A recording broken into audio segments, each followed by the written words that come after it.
खबर के साथ और पहली बड़ी खबर है, एक तरफ जंतर मंतर से प्रदर्शन खत्म हो गया, दूसरी तरफ प्रधानमंत्री नरेंद्र मोदी एक्शन में। टास्क फोर्स का ऐलान किया है और मोदी का परीक्षा सुधार प्लान क्या है ये आपको बताऊंगा, लेकिन उससे पहले देखिए जंतर मंतर का प्रदर्शन खत्म हो गया और प्रदर्शन के लीडर अगुआ दीप के क्या कर रहे थे, दीप के घर में है, क्या कह रहे हैं सुनिए।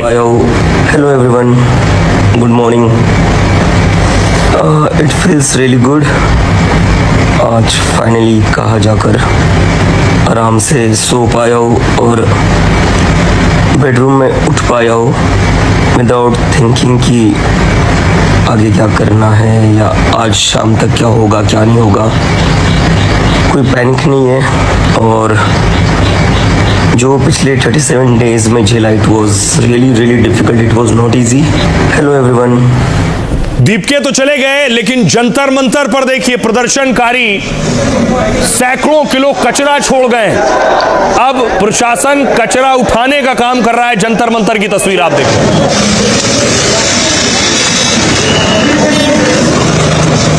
एटीएमसी की गाड़ी लगाई गई है, जेसीबी लगाई गई है, जो कचरा फैला है चारों तरफ उसे उठाया जा रहा है। दावा किया जा रहा है 60,000 किलो तक का कचरा है ये।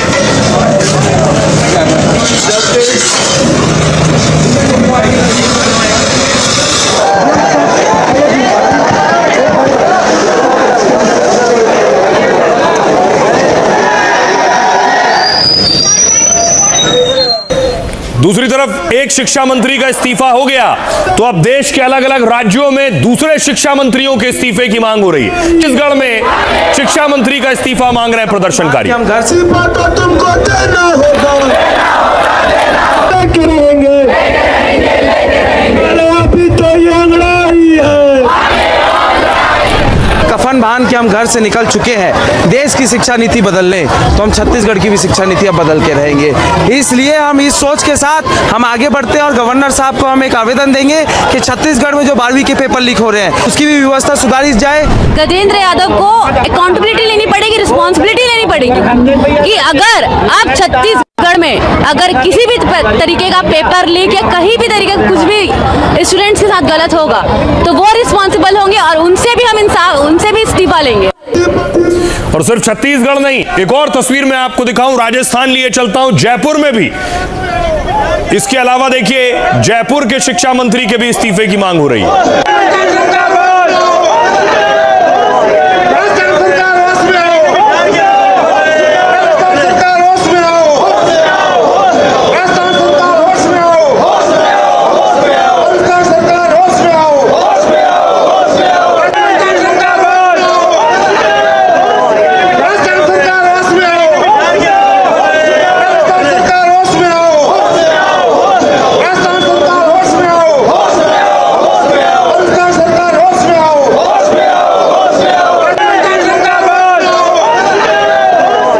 देखिए क्या हो रहा है। दूसरी तरफ पटना से तस्वीर आई, पटना में तेज प्रताप यादव को पुलिस ने उठा लिया। पटना मॉल की तस्वीर आप देख रहे हैं। तेज प्रताप भी नीट पेपर लीक में प्रदर्शन कर रहे थे और जो दिल्ली में प्रदर्शन हो रहा था उसका साथ देने के लिए निकले थे और उसके बाद देखिए पुलिस ने उन्हें गिरफ्तार किया।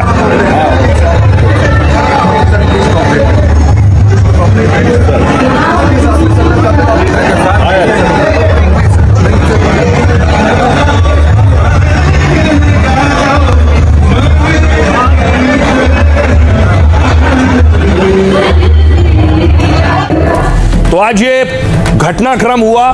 दूसरी तरफ बड़ी चीज ये हुई कि धर्मेंद्र प्रधान इस्तीफा दे चुके, देश को नए शिक्षा मंत्री मिल गए।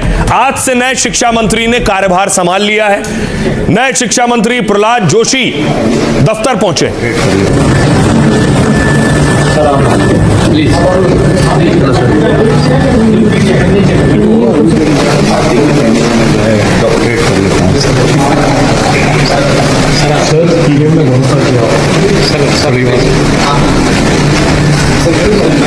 इधर शिक्षा मंत्री दफ्तर पहुंचे, उधर पीएम मोदी ने देखिए एक और वीडियो जारी किया और बताया आगे की तैयारी क्या है। कदम उठा रही फ्रेंड्स, विद्यार्थियों के भविष्य के लिए भारत सरकार लगातार अनेकविध कदम उठा रही है। जिन लोगों ने विद्यार्थियों के भविष्य के साथ खिलवाड़ किया।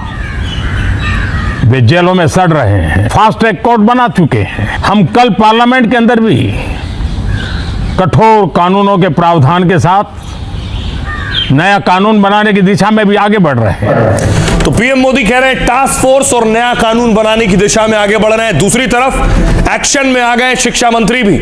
आज ही शिक्षा मंत्री ने कार्यभार संभाला और अधिकारियों के साथ बैठक की है।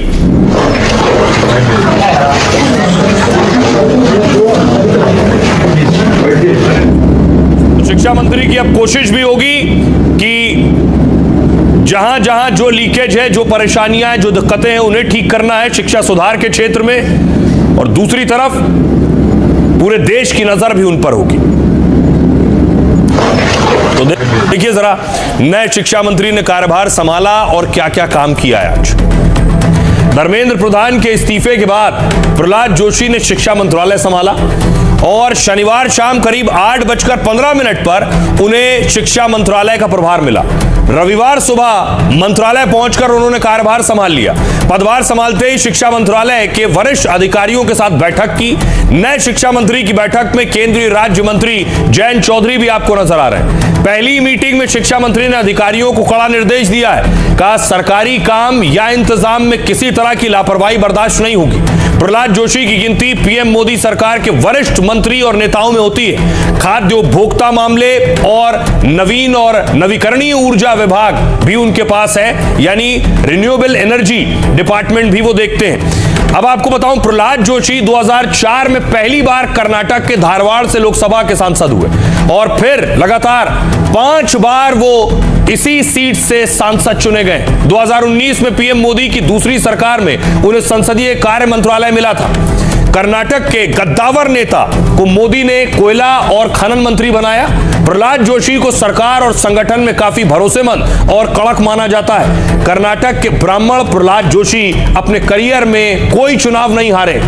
2012 से 2016 तक वो कर्नाटक में बीजेपी अध्यक्ष रहे, पार्टी का काफी विस्तार किया है। संसदीय कार्य मंत्री रहे तो कई अहम विधेयक पास कराने में अहम भूमिका निभाई। महिला आरक्षण बिल 2023, 3 तलाक और आर्टिकल 370 को हटाना का क्रेडिट उन्हें जाता है। नए शिक्षा मंत्री की शुरुआती शिक्षा रेलवे स्कूल और न्यू इंग्लिश स्कूल हुबली में हुई। फिर धारावाड़ के एस आर्ट्स कॉलेज से आर्ट्स में ग्रेजुएशन यानी बीए किया है। इसके बाद वो पूरी तरह समाज सेवा और राजनीति में सक्रिय हो गए। राजनीति में आने से पहले वो कई साल आरएसएस से भी जुड़े रहे। 21 करोड़ की संपत्ति के मालिक प्रहलाद जोशी के पास अपनी कोई गाड़ी और कार नहीं है। सुनिए जरा क्या कुछ कह रहे हैं नए शिक्षा मंत्री। माननीय प्रधानमंत्री जी ने पूरा विश्वास रख के मुझे ये जिम्मेदारी सौंपा है।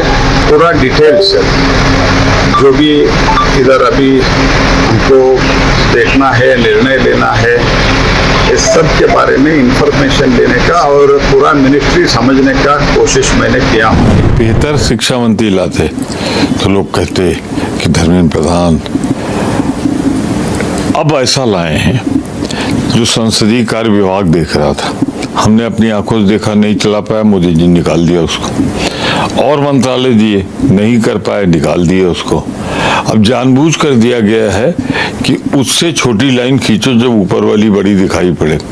तो ये तो धर्मेंद्र प्रधान से ज्यादा भ्रष्ट और अक्षम है। देखिए, प्रहलाद जोशी एक टेम्पररी एजुकेशन मिनिस्टर है। एजुकेशन मिनिस्टर की सर्च और रिसर्च सरकार में चल रही है और best education minister Devendra Fadnavis हो सकते हैं। ये उसके ऊपर मोदी जी ने मन बना लिया है हमारी जानकारी।